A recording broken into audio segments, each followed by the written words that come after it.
नमस्कार।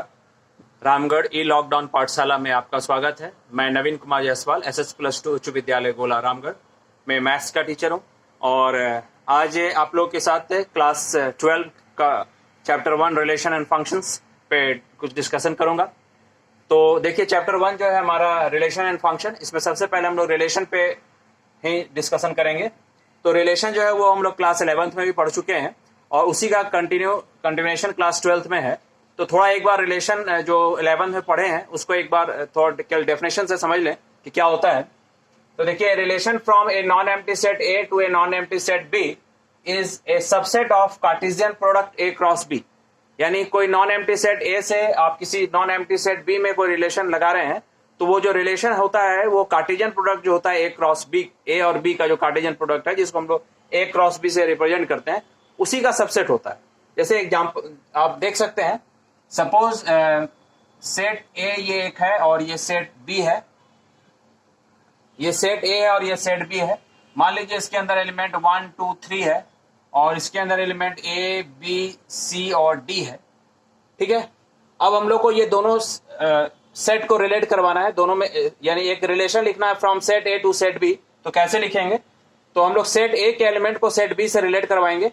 तो रिलेट करवाते समय आपको सेट ए का एलिमेंट लेना है। जैसे मान लीजिए हम फर्स्ट एलिमेंट 1 ले लिए, अब हम लोग को इसको सेट बी के एलिमेंट से रिलेट करवाना है। तो रिलेट करवाते समय ये ध्यान रखना है कि सेट बी के एलिमेंट से रिलेट कराना है, पहली बात। दूसरी बात, यहाँ के हर एक एलिमेंट को रिलेट कराना है, ऐसी भी कोई जरूरी नहीं है, आप किसी एलिमेंट को छोड़ भी सकते हैं। दूसरी बात, सारे के सारे एलिमेंट भी छूट सकते हैं, लेकिन अभी हम वो वाला केस नहीं लेंगे। अभी हम लोग कोई ना कोई एक एलिमेंट लेंगे जिसको हमको रिलेट कराना है। दूसरी बात, कोई भी एलिमेंट यहाँ किसी एक ही एलिमेंट से रिलेट होगा ऐसी बात भी नहीं है, आप किसी भी एलिमेंट से रिलेट करवा सकते हैं। तो मान लीजिए हम 1 को ए से रिलेट कराए, 1 को हम डी से भी रिलेट करा दिए, फिर हम 2 को भी ए से रिलेट करा दिए, 2 को भी ए से रिलेट करा दिए और 3 को हम सी से रिलेट करा दिए। किसी एक एलिमेंट को हम छोड़ भी सकते थे, अगर हम चाहते हैं कि 3 को छोड़ दे तो छोड़ भी सकते थे, कोई प्रॉब्लम नहीं है। लेकिन चलिए, जो यहाँ हमने रिलेशन एरो डायग्राम से ये रिलेशन बनाया है, इसको एक हम रिप्रेजेंट करते हैं, जिसको हम लोग रोस्टर फॉर्म भी बोलते हैं। तो मान लेते हैं ये जो रिलेशन है ये रिलेशन आर है। तो देखिए, अब हम लोग आर को लिखेंगे कैसे? आर को लिखेंगे, 1 का रिलेशन ए से है और 1 का रिलेशन डी से भी है। तो हम लोग यहाँ लिखेंगे 1 ए और 1 डी। फिर 2 का रिलेशन भी देखिए ए से ही है, तो 2 ए और 3 का रिलेशन सी से है, तो 3 सी। तो ये एक रिलेशन हो गया सेट ए से सेट बी में। अब आप देखिए, ये जो आर सेट है, एक नया सेट बना आर, इसका जो एलिमेंट है 1A 1B 2A 3C, ये एलिमेंट्स और भी किसी सेट का हो सकता है क्या, जो सेट ए और सेट बी से बनता हो? तो जब आप ए क्रॉस बी करेंगे तो ए क्रॉस बी में भी देखिएगा ये सारे एलिमेंट्स आएंगे, इससे एक्स्ट्रा एलिमेंट ही ए क्रॉस बी में आएंगे, लेकिन ये सारे एलिमेंट, ये जो हमने यहाँ लिखा है, ये हमारे पास जो सेट बना है, ये सारे एलिमेंट्स ए क्रॉस बी के ही एलिमेंट हैं। तो इसका मतलब ये जो सेट आर है ये ए क्रॉस बी का सबसेट हो गया। इसलिए यहाँ लिखा हुआ है कि relation from a non empty set A to a non empty set B is a subset of Cartesian product A cross B. ये ए क्रॉस बी का सबसेट होता है। तो इसी के हिसाब से हम ये भी समझ सकते हैं कि मान लीजिए सेट ए में अगर m एलिमेंट्स हो और सेट बी में n एलिमेंट्स हो, तो ए क्रॉस बी में टोटल mn एलिमेंट्स होंगे। और अभी हम देखें कि रिलेशन ए से बी में जो लिखा जाता है वो ए क्रॉस बी का सबसेट होता है।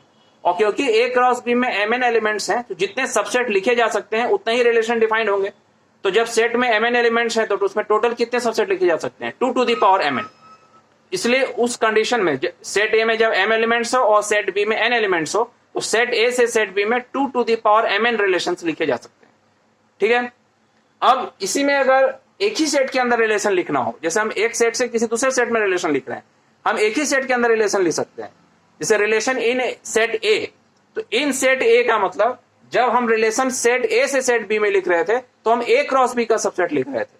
तो जब रिलेशन इन सेट ए लिखेंगे तो हम ए क्रॉस ए का ही सबसेट लिखेंगे।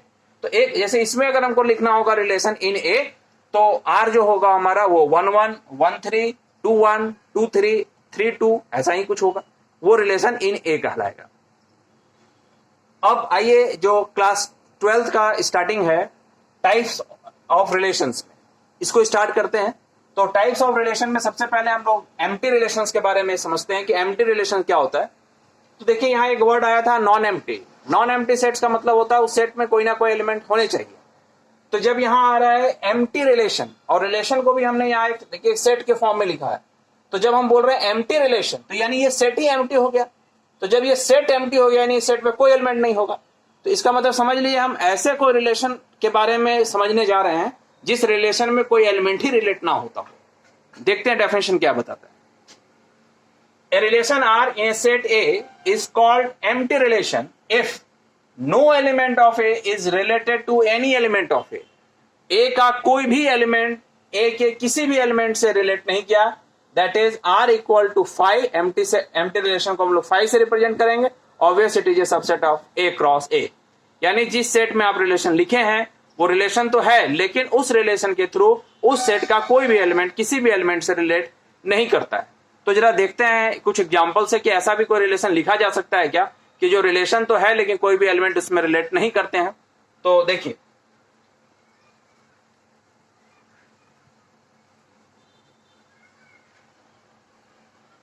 मान लीजिए एक हम बॉयज स्कूल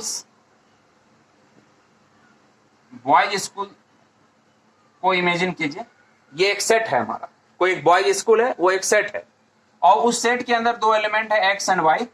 दो एलिमेंट मतलब ऑब्वियस है वो बॉयज स्कूल के दो स्टूडेंट होंगे। अब हम बोल रहे हैं कि एक्स का रिलेशन वाई से तब होगा, X will be related to Y, X का रिलेशन वाई से तब होगा जब X is a sister of Y. जब एक्स जो है वाई की सिस्टर होगी।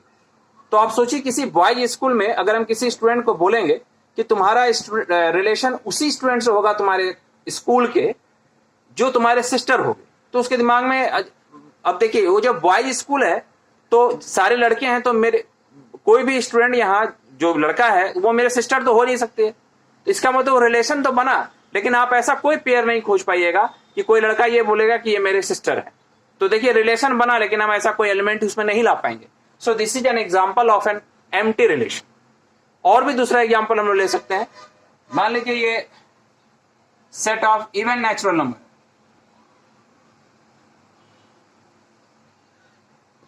इवन नेचुरल नंबर्स का सेट है। अब इसमें दो एलिमेंट हम ले लिए एक्स और वाई।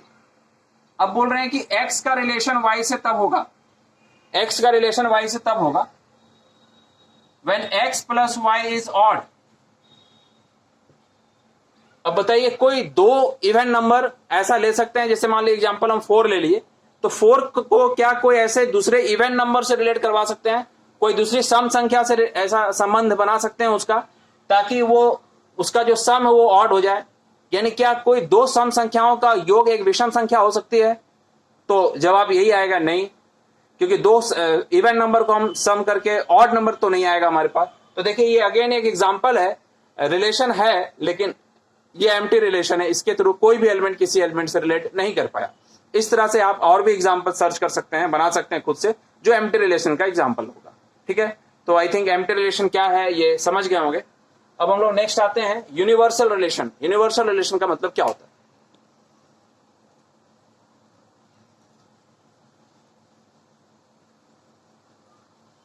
तो देखिए यूनिवर्सल वर्ड जो है हम लोग आम बोलचाल की भाषा में भी कभी कभी बोलते हैं कि ये बात यूनिवर्सल ट्रूथ है।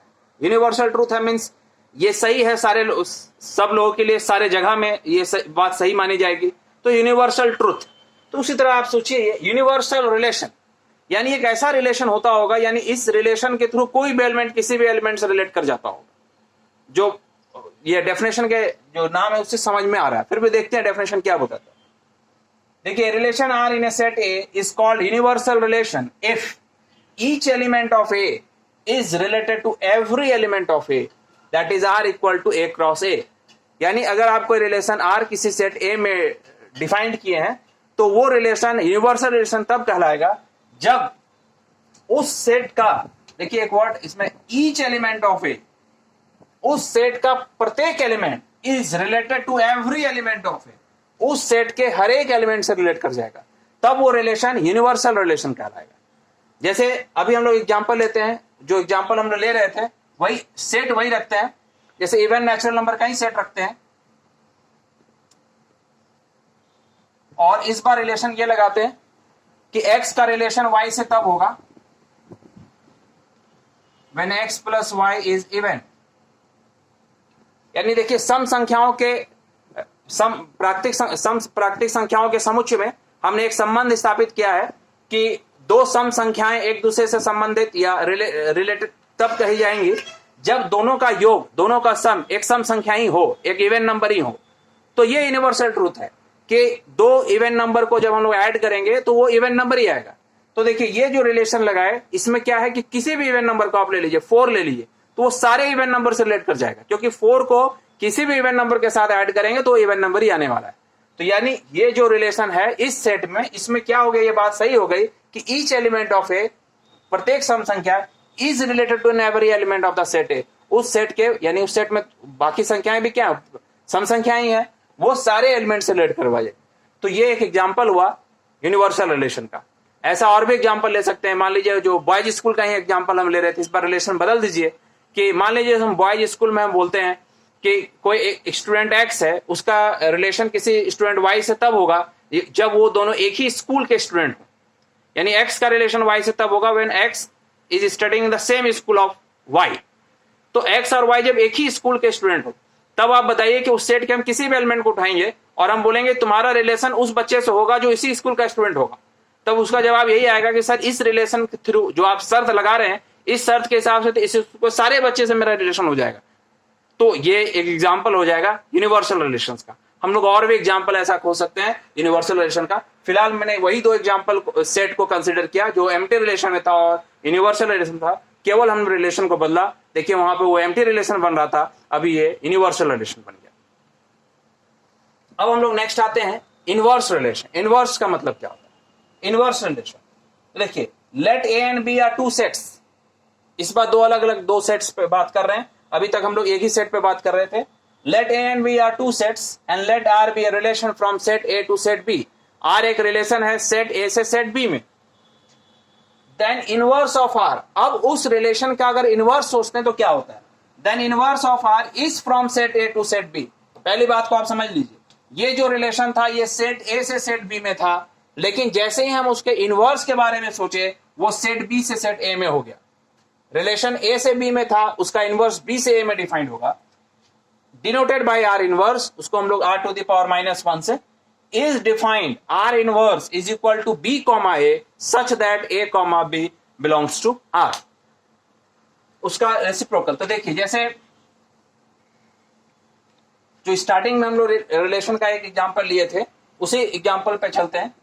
तो मान लीजिए ये सेट ए है और ये सेट बी है, 1 2 3 ए बी सी डी। 1 को मान लीजिए ए से रिलेट करवा दिए, 2 को डी से रिलेट करा दिए और 3 को बी से रिलेट करा दिए। मान लीजिए एक रिलेशन, तो ये रिलेशन हम लिख रहे हैं इसको आर को 1a 2d एंड 3b। अब इसका जब इनवर्स लिखना होगा, देखिए ऑब्वियस है ये ए से बी में, क्योंकि इसमें पहला एंट्री जो है वो सेट ए का है, दूसरा एंट्री सेट बी का है। अब आर इनवर्स तो लिखेंगे, इसको 1 कॉमा ए लिखा जाएगा a कॉमा 1, 2 कॉमा डी को लिखेंगे d कॉमा 2 और 3 कॉमा बी को लिखेंगे b कॉमा 3। तो ये आर इनवर्स हो गया। ये सेट बी से सेट ए में, कुछ नहीं करना, जो आर इनवर्स है उसी को 1a को a1 लिख देना, ठीक है। तो ये इनवर्स हो गया किसी रिलेशन का। तो this is the definition of N inverse relation, ठीक है। अब हम लोग नेक्स्ट आते हैं आइडेंटिटी रिलेशन का मतलब क्या होता है। आइडेंटिटी रिलेशन को आप देखिए,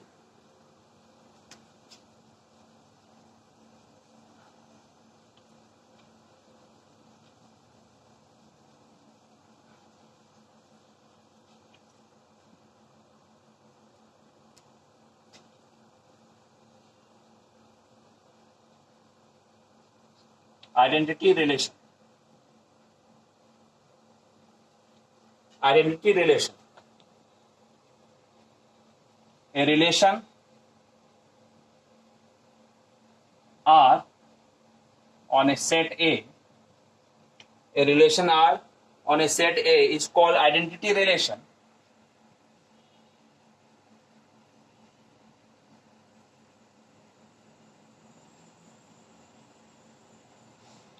Is called an identity relation if every element of A is related to itself only.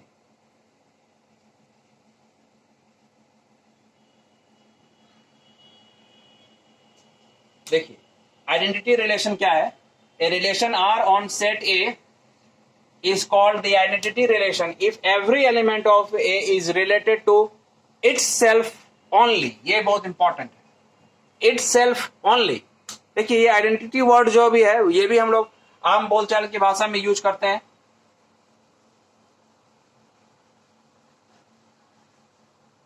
पहचान, अपनी पहचान खोने नहीं देना. तो ये आइडेंटिटी रिलेशन जो ये एक ऐसा रिलेशन है जिसमें कोई एलिमेंट किसी दूसरे एलिमेंट से रिलेट नहीं करेगा, वो एलिमेंट सिर्फ अपने आप से ही रिलेट करेगा. देखिए a relation R on a set A is called the identity relation if every element, ये दोनों बात बहुत इंपॉर्टेंट है, if every element of A is related to itself only, अपने आप से ही रिलेट करेगा और सिर्फ अपने आप से रिलेट करेगा, तब वो रिलेशन जो है वो आइडेंटिटी रिलेशन कहलाएगा. इसके साथ ही साथ मैं एक और रिलेशन लिखता हूं, उसके बाद दोनों को एक साथ डिस्कशन करेंगे कि रिफ्लेक्सिव रिलेशन का मतलब क्या होता है.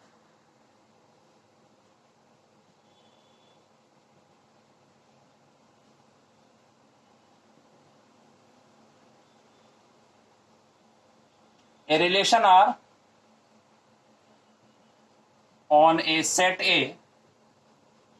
a relation R on a set A is said to be reflexive, is said to be a reflexive relation if A comma A belongs to R, if A comma A belongs to R, for every A belongs to A. अब देखिए दोनों relation को एक साथ, दोनों definition को जरा एक साथ हम लोग देखें. देखिए relation R on a set A is called the identity relation if every element of A is related to itself only. A relation R on a set A is said to be reflexive relation if A comma A belongs to R, means for every A belongs to A. यहां भी वही बात है, for every element. लेकिन दोनों में difference ये है, यहां एक वर्ड है only, यहां ये बात नहीं है. यहां पे क्या, यहां पे भी क्या बोल रहा है कि प्रत्येक एलिमेंट खुद से रिलेट तो होना चाहिए, कॉमन चीज है दोनों में, प्रत्येक एलिमेंट खुद से रिलेट हो. ये भी यही बात बोल रहा है कि प्रत्येक एलिमेंट खुद से रिलेट जरूर हो. लेकिन यहां पे शर्त क्या है, शर्त इसमें थोड़ा और स्ट्रिक्ट है कि प्रत्येक एलिमेंट खुद से तो रिलेट होना चाहिए, साथ ही साथ ये बात ध्यान रखना है कि वो किसी और से रिलेट नहीं हो. रिफ्लेक्सिव में ये फ्रीडम है आपके साथ, प्रत्येक एलिमेंट खुद से तो रिलेट हो, ये होना चाहिए, लेकिन आप किसी और से रिलेट नहीं होंगे, ऐसा कोई कंडीशन नहीं है. एलिमेंट्स किसी और से भी रिलेट हो सकता है, लेकिन अपने आप से होना जरूरी है. ये दोनों में डिफरेंस है. इसका मतलब जैसे एक एग्जांपल लेते हैं हम लोग, कोई सेट ए ले लिए, एलिमेंट है 1 2 3. अब मैं एक लिख रहा हूं R1 और ये R2. देखिए 1 1 2 2 3 3 और ये एक R2 है 1 1 2 2 3 3 1 3. देखिए ये जो R1 रिलेशन है इसमें हर एक एलिमेंट खुद से रिलेट है, ये बात सही है, और साथ ही साथ ये भी बात है कि फिर 1 का रिलेशन 1 से है, खुद से तो है, फिर 1 का रिलेशन किसी और से नहीं है. यही बात 2 और 3 के लिए भी है, और इसमें यही 3 एलिमेंट था, तीनों में ये बात है. इसमें देखिए 1 का रिलेशन 1 से है, लेकिन साथ ही साथ 1 का रिलेशन 3 से भी है. तो ये अपने आप से तो है, लेकिन सिर्फ अपने आप से नहीं है, आगे भी है. So this is an reflexive one, this is not an identity relation. ये रिफ्लेक्सिव है, आइडेंटिटी नहीं है. ये क्या है, आइडेंटिटी है. क्या रिफ्लेक्सिव नहीं है? रिफ्लेक्सिव भी है. तो इसका मतलब किसी भी नॉन एम्प्टी सेट में अगर कोई आप आइडेंटिटी रिलेशन लिखते हैं तो वो ऑटोमेटिक रिफ्लेक्सिव हो जाएगा. कोई भी आइडेंटिटी रिलेशन जो एक नॉन एम्प्टी सेट में लिखा गया हो वो ऑटोमेटिक रिफ्लेक्सिव हो जाएगा, लेकिन कन्वर्स ट्रू नहीं है. अगर कोई रिफ्लेक्सिव रिलेशन लिखेंगे तो कोई जरूरी नहीं है कि वो आइडेंटिटी रिलेशन भी हो. ये एक एग्जांपल है. तो आज हम लोग यहीं तक डिस्कशन करेंगे. नेक्स्ट क्लास में मैं आपसे डिस्कशन करूंगा सिमेट्रिक रिलेशंस क्या होता है, ट्रांजिटिव क्या होता है, उसके बाद इक्विवेलेंस क्या होता है. Thank you. मैं उम्मीद करता हूं कि आज का क्लास आप समझे होंगे। Thank you.